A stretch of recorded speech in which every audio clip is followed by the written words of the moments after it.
Welcome to Ruby Moss Cottage, high up in the Great Smoky Mountains. It's my Yurt cast about yurt life and all things crofty.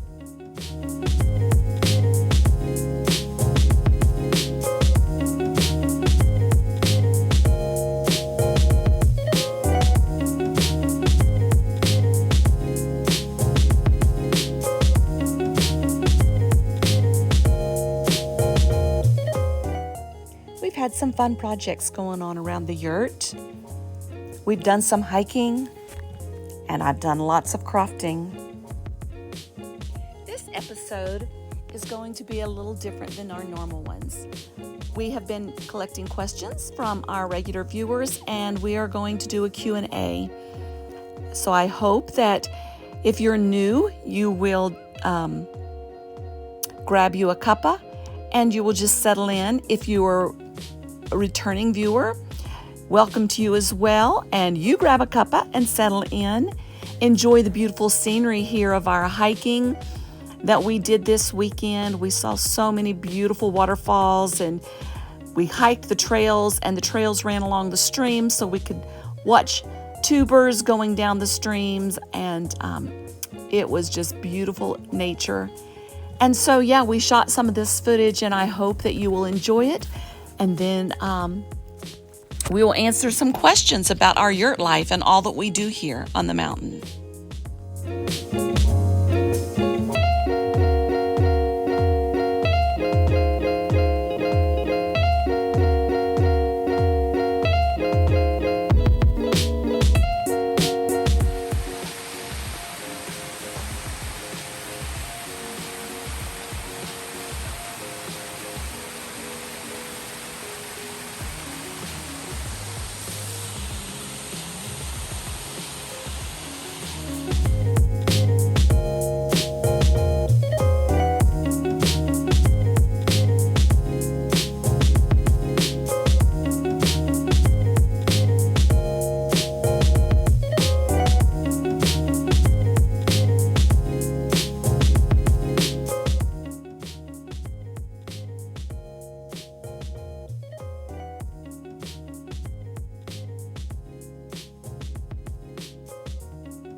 Fall is starting to settle in, and all the fall blooms, cooler weather. It is just glorious up on the mountain.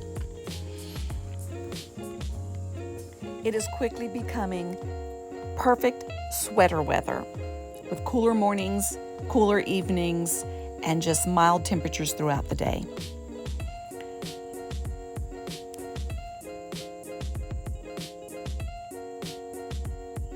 And now settle in as we begin the Q&A. Thank you so much for all the questions that were submitted. I will announce the winner at the end.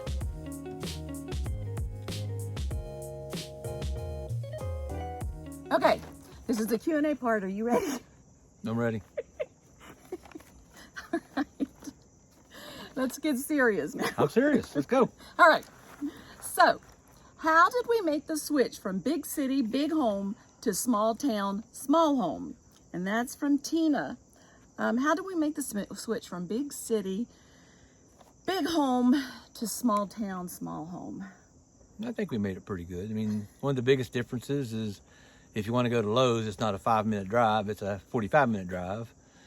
Restaurants are very limited to where you can eat, so we cook a lot at home, but we have a really good cook that lives with us, so we eat pretty good. And who is our cook? And he is a really good cook.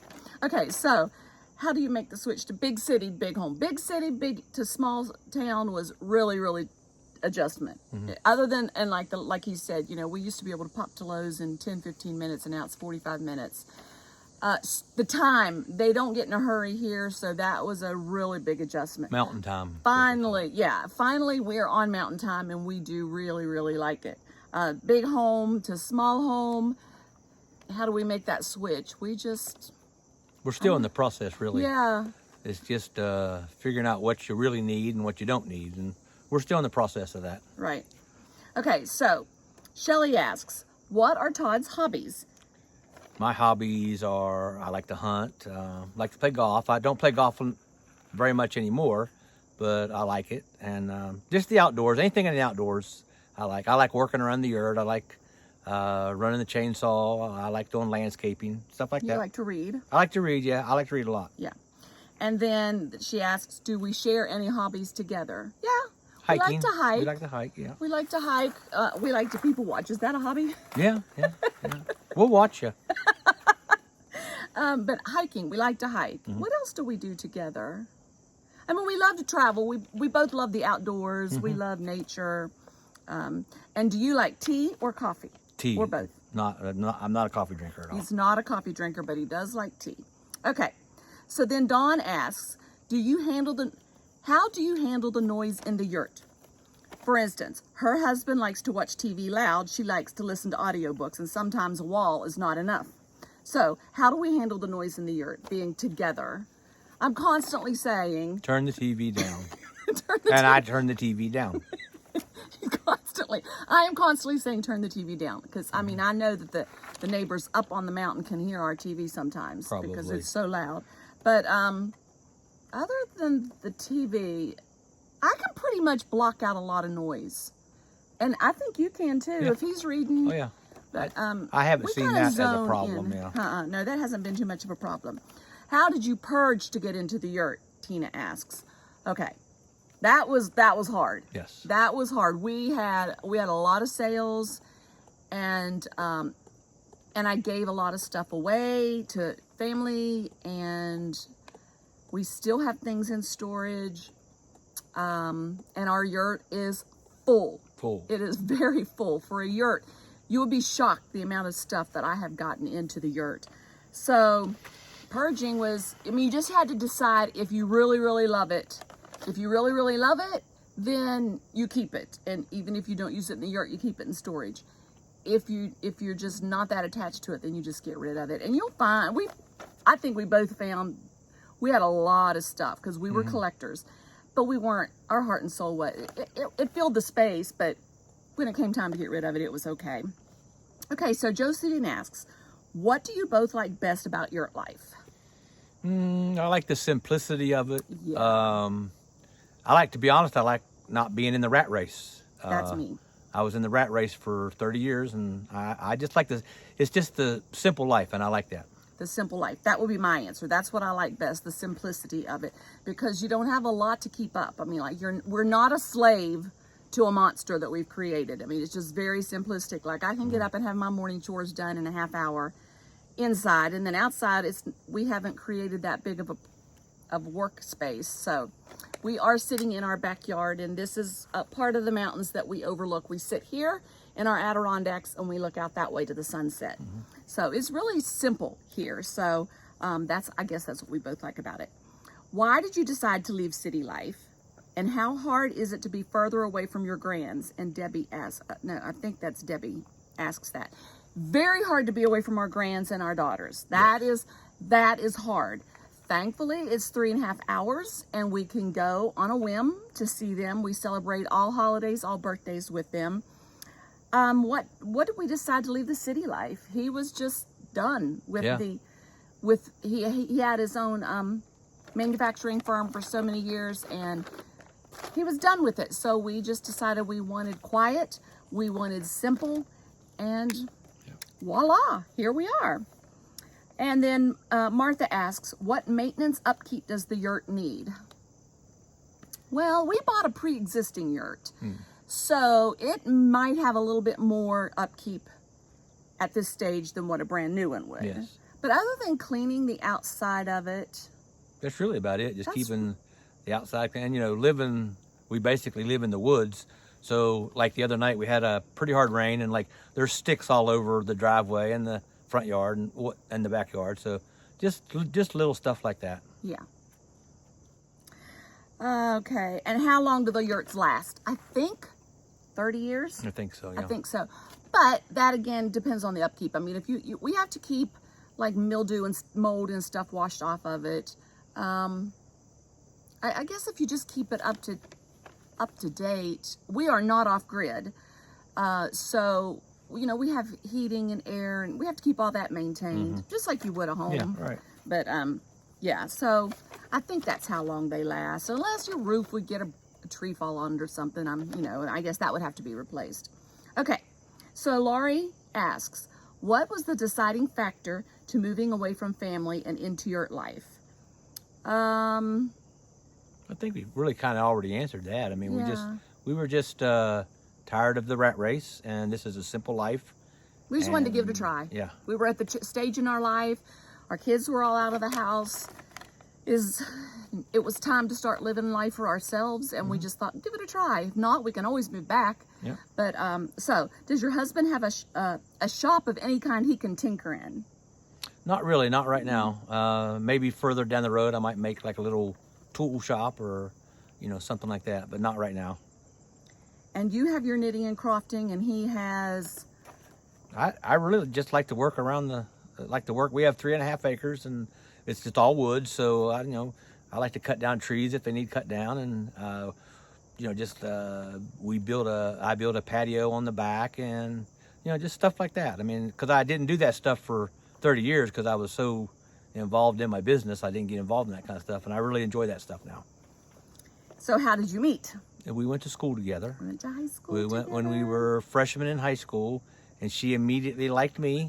And that's his story. And I liked her, but just as a friend. And then at the end of our senior year, I said, "Hey, I like her. She's very, very pretty." And I fell in love with her very quickly, and that's how we met. Been together ever since. That's the truth right there. That's the truth. Okay, a lot of it's the truth, but I did not like you instantly. She did. I mean, why wouldn't you? Look. Okay, stop it. That's not even funny. What is your favorite and least favorite thing about your life? My least favorite are bugs. I mean, we pretty much got that under control, but that took us a little while. I mean, I don't like bugs. I don't like snakes. Well, we haven't had any snakes in there, but we're in the woods and we have. Yeah, it's a constant battle with bugs. Yeah. So that would be, that's my least favorite. My favorite thing is just the simplicity of it. What about your favorite and least favorite? I just like living it feels like we live in the outdoors. I mean, you step out in our backyard.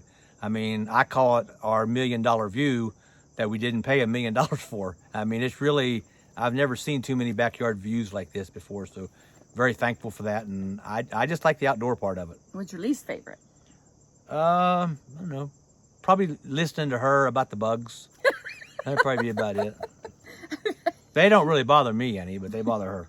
How do you find quiet time when you both have various interests? Well, I have quiet time a lot because I'm in the yurt a lot by myself. How do you find quiet time? By leaving the yurt most of the time. You act like I just run my mouth all the time. No. But I'm not like she can stay in the yurt for days at a time where I can't. Like I'll go down into town and maybe eat breakfast or get tea or something like that. Yeah, we find our ways to separate Yeah. when we need alone time. It's easy to Yeah. do. And I'll go for a walk or whatever. So how did you downsize your craft space? Well, I gave a lot of stuff away. I threw a lot of stuff away, and it's piled in there. Like it is really smushed in there. I don't know if I've ever done a little shot of it, but I will try to put that in here at some point. But yeah, I did give a lot of, when I had my own room for it in our other house, you just spread things out. But when you find a way, let me tell you, you will find a way to keep those things that you love. Okay.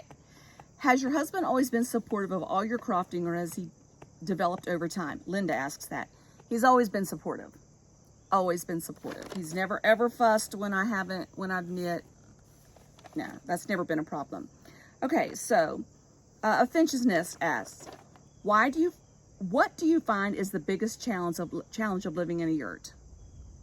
Challenge of living in a yurt. I think most of the time it's just the challenging part is just using the most of your space, and we're still learning that. We've come a long way in a year and a half of utilizing every inch of the yurt, but we're still learning that. Yeah, that's probably the biggest challenge. The biggest challenge, I would say that too. So I think we did both sides of that. Mm-hmm. Okay. So Chris asks, do we see this as our forever home or an adventurous interlude? Well, I think we've lived long enough to not say forever. Right. So, but if we did use the word forever, we would say yes. In my mind, I could be happy living here the rest of my life. We could be happy here. As of now, remember, we're only a year and a half in, but as of now, yes, we could be happy here. But you never know where life's going to take. You never know. Could this be our forever home? We don't know. We love yurt life, put it that way. Now, we may move to another place and put up another yurt, but in the mountains, hopefully. Yeah, but I do see yurt life. I don't know. I feel like we were called here for so many different reasons, but so I don't know. We'll just see. Patsy asks, did your husband have reservations about moving to a yurt? Yes. Yes. When she first brought up yurt, I just kind of played along and kind of just let her think that, oh yeah, this is a possibility, but I didn't want to do it. But when we came up here, the first time we drove up here, I was pretty much sold after that first time. So I came around pretty quick once I saw what it was about. Yeah, he had no clue really what yurt life was about. He just entertained me and brought me up. But then when he stepped inside the yurt, I think it was a whole different. And walking down the lane that day was fall. Yeah. So fall in the mountains. Yeah. With me, it's more the lifestyle than the yurt itself, but I like the yurt, yes. Yeah, okay. And Anne asks, does your husband admire what you create from yarn? Absolutely. She is very, very talented. I'm amazed at what she does. I look at it and say, there's no way I could do that. But I'm amazed at what she does. You're sweet. Okay.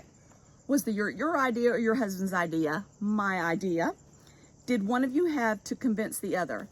Just to convince him to drive up here. And then after that, it was, no, we were both on board.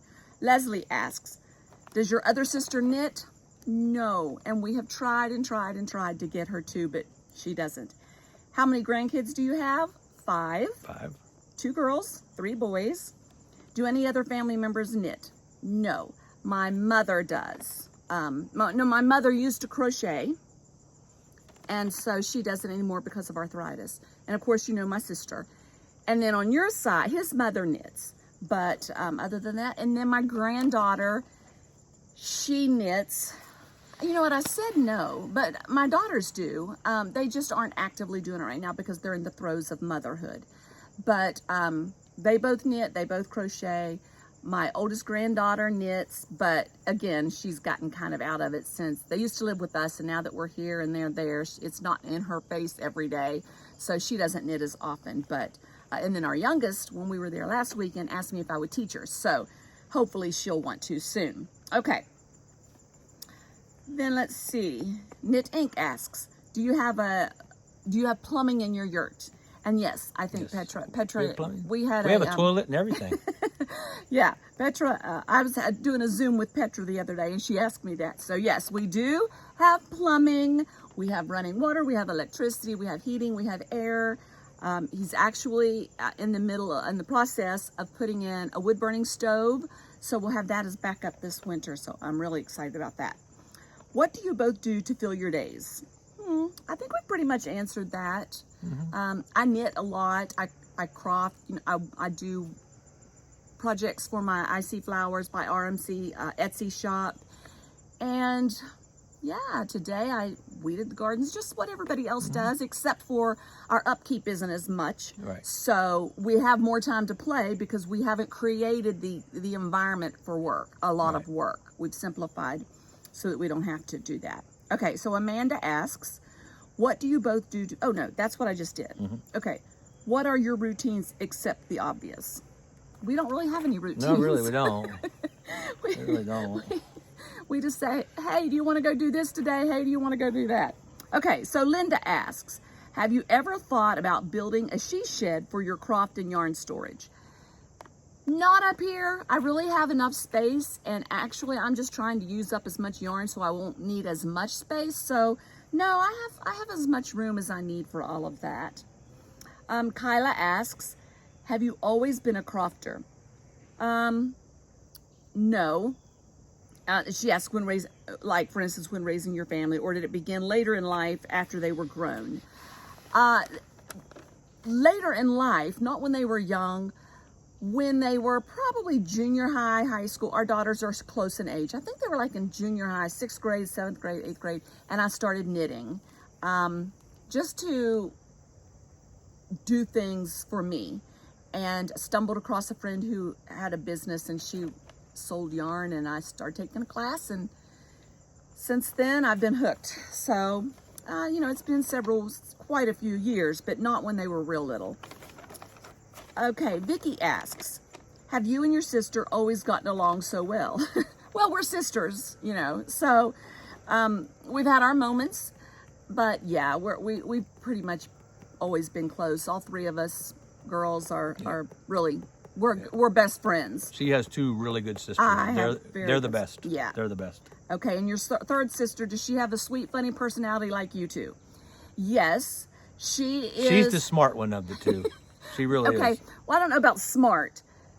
Sharon and I can really get going. And Debbie has a level head. And Debbie is, she is hilarious in her own right. I mean, Yes, like, she is. she's got a sense of humor that'll just slay you, but she's not as She's witty, crazy. very witty. She's witty, but she's not as crazy as Sharon and I. So yes, she does have a sweet and funny personality. And yes, it is fun when we're all together. As a matter of fact, Ruby, my grandmother, was a loud talker. Ruby is Ruby Moss Cottage. That's who the original Ruby Moss Cottage was named after. She was a very loud talker. And so we are all loud. And very loud. And the more fun we're having, the louder we get. And then we start calling each other Ruby at that point, because we are, we have a lot of fun when we get together. Sally asks, what is the best thing about Yurt life? And I think we've answered that. Sue Ann asks, of all your knits, what have you used, worn, or loved the most? Used most would probably be the blankets. Worn the most, I don't know. Probably the socks that I knit. I wear them all the time. And then I have one cardigan that is the Lighthouse Keeper's Daughter, and I wear that a lot. But blankets probably the most, and I have quite a few, but I don't knit them as often, but that would probably be what gets used the most. Okay, Judy asks, how did you and your husband meet? And we've already explained that. Kathy asks, what are your favorite things to cook in your quaint kitchen? What are your favorite things to cook? What do you like to cook? I like to cook. Not much. I like to cook, but you like to cook too. But I like to eat good food. You know your birthday is coming up, and I was getting ready to make a big pot of chili, but If you don't like Chili is the one thing I haven't attempted to cook yet because that's her thing, and I know mine would be better, so I just want to let her have that. My favorite thing to cook it would probably be using anything on the grill. I like to grill steaks. I like to grill burgers and stuff like that. Can you get pizza delivered to your yurt? No. No. You're lucky to get the UPS guy to come up here and deliver something. So no. No pizza delivered to our yurt. And then I think... There's one more. I know.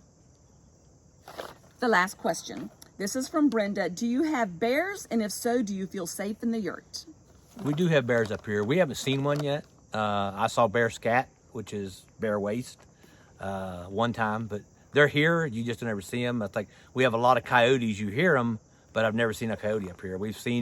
I've seen a couple of bobcats and some deer and a lot of turkeys, but there are bear here, but we haven't seen them. And yes, we do feel safe in the yurt. Yes. I guess because we haven't seen them. I mean, I guess if I saw them, we don't keep garbage outside. There's nothing like, we take our garbage daily or at least every other day. When we get a full garbage, we take it to the dump. Mm-hmm. So there's nothing really outside to attract them to our yurt.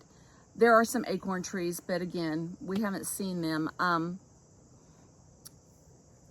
But I feel safe. Mm-hmm. I guess I would still feel safe if we did see them. Yes. I don't think they could get in. I mean, it's... Well, the reason you don't see them is because they avoid you. You know, they hear you coming or they see you and you're never going to see them because they're way more afraid of you than you are of them. So I guess they hear us in our yurt, I guess. And if we're not here, I'm not afraid because, you know, I'm not here. So... But that was all. Thank you for joining me. Well, I have to go fix dinner right now. I hope you enjoyed that Q&A. I hope you got all your questions answered. I hope I didn't miss any. It was kind of a task keeping up with questions that were coming in, but they were fun questions. You all did a great job. So I hope you enjoyed it. I had fun recording with Todd. He keeps me laughing a lot of the time, as you can tell, and it was just us in our natural state. I had been out walking and cleaning, and it was a hot mess, and he said, "Oh, you look fine," and so I believed him, and I recorded it, and then after it was recorded, I'm like, I didn't look so fine, but it is what it is. We try to keep it real around here, so if you're new, don't expect a lot. We don't have a lot of glitz and glam. It's just reality here. It's our yurt life. And so welcome. And I hope you'll stick around to watch another podcast because I plan to record soon and it will be more about my knitting. This was just like a lifestyle episode that people had been asking. Questions have been coming in and I thought, you know what, let's just do Q&A. So I took questions for a month or so and y'all came up with some really good questions. So welcome if you're new. Thank you if you're returning. And we have a lot of fun things going on around here. I'm not going to get into all of my knitting and my making this episode. I plan to record again, maybe in another week or so, because I've been knitting a lot. And so I want to show you all that before I forget. But let me before I get too into, I want to go over some of the cows that we're doing, the knit-alongs, but I do want to announce who won the prize for the Q&A. And remember, it is this set of Hayas. They are the interchangeable needle set, and they range from size 2 to 8, I think. And all the cables are in it. So that is a nice gift. If you've been following from the beginning, you'll remember I said from the very beginning that I was going to, I'm big into the recycling, repurposing, reusing. And so I wanted to take things that I don't use as much here any longer and pass them on to others. And this is a great needle set that I have not used. It is like brand new. So that'll be shipping out and it's going to Vickie Shawl. So Vickie Shawl, you are the winner of the Q&A. So if you will send me your address of where I can ship it off to you, I will get that in the mail as soon as possible. I'll tuck a few other goodies with it. And thank you so much to everyone who played along.